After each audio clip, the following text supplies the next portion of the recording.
give up. Who are you? The Antichrist. Was Sam Destefano, the most sadistic and psycho mobster.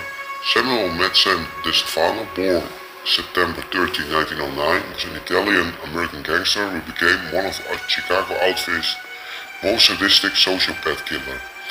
FBI agents such as William Rumor considered Destefano to be the worst torture murderer in history of the United States. The Chicago outfit used mentally unstable and sadistic Destefano for the torture murders of Leo Foreman and Arthur Adler, the murder of Destefano's younger brother Michael Destefano, and many others. However, due to Destefano's deranged mental state, the outfit never let him become a made man. At least one outfit insider, Charles Grimaldi, claimed Destefano was a devil worshipper. During the early 1950s, Destefano became one of the most prominent loan shark operators in Chicago, using stolen money from his days as a bank robber. Destefano began investing in Chicago real estate. He bought a 24-suite apartment building and used the rent money as legitimate income to bribe local aldermen and other politicians.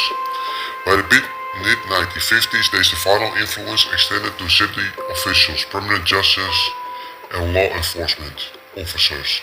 Destefano would brag there was any case he couldn't fix, and began offering his service accordingly. His fees ranged from $800 for fixing a robbery case to $1,500 for an assault case.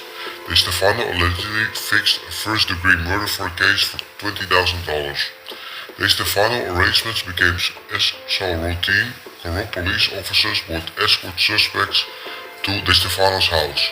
After Destefano paid off the cops, the suspect will be put on the juice to Destefano's exchange for his assistance. By the early 1960s, Destefano was a leading loan shark for the outfit. Destefano's loan shark victims included politicians, lawyers, and small-time criminals.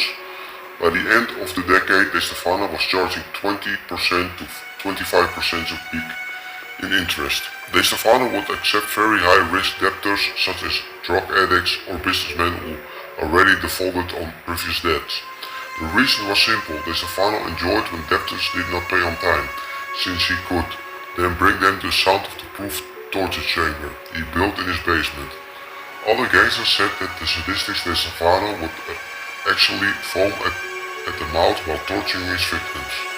Destefano would give his loan shark victims presents such as a gold watch with his name engraved on the back, so that if he had not killed his victim, and the police accused him he could use the watch as proof how close he was to the victim. He wore thick black rimmed glasses, making people believe he couldn't see without them, when in truth he could see everything that was going on and would take mental notes on how people operated. Under normal circumstances, the outfit would have distanced itself from Destefano due to his sadistic original behavior. However, the bosses tolerated Destefano because he earned them a great deal of money.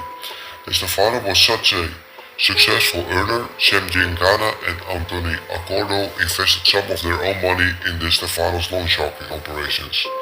Peter Capoletti, a collector from Destefano, fled to Chicago with $25,000 from a loan shark victim. Destefano's men located Capoletti in Wisconsin and brought him back to Chicago. Destefano changed Capoletti to a radiator and tortured him for 3 days. While a banquet was going on, Capoletti was secretly being tortured in the back of the restaurant. "Kill me, man, please, I'm on fire," Capoletti implored, to which Destefano replied, "Then we need to put the fire out," before having men dragged swiftly brought Capoletti into the dining area and forcing the man's family to urinate all in unison. Following the banquet, the family quickly paid back the stolen money. In 1965, Destefano was convicted of conspiracy and sentenced to 5 years in prison. Imprisoned for threatening the life of a witness, mobster turned informant Charles Grimaldi. As in his previous trials, Destefano has raised a large amount of public interest with his bizarre behavior. He made demands to present himself dressed in pajamas, shouted through bullhorns.